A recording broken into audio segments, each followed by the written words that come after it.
Officials say this is the worst such tragedy in Mozambique on record. Scores of people have died. Dozens more are still receiving treatment in hospital.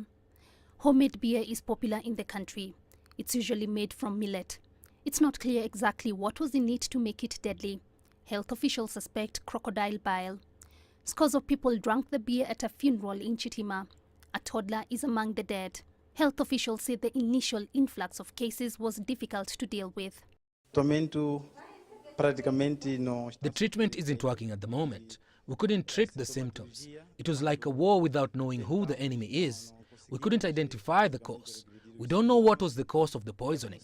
So when we were trying to give plasma to stimulate the system, it wasn't working.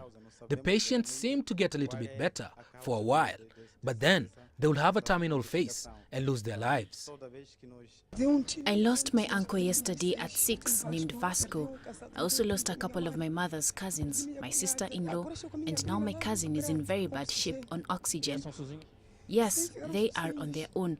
Almost all of Chitima is in mourning. Mozambique's Minister for Health paid a visit to some of the survivors.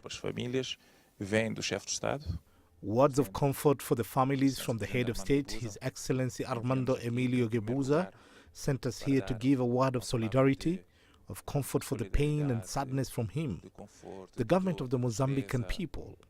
That's why we are seeing the flag at half-mast today, and we will continue together doing everything we can to save the highest number of victims possible that are being treated.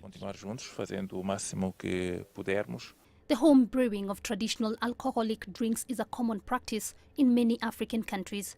Each year, dozens die across the continent after drinking alcohol that's gone bad. Mozambican authorities have been urging people to be more careful in the future. Jean Keo, CCTV.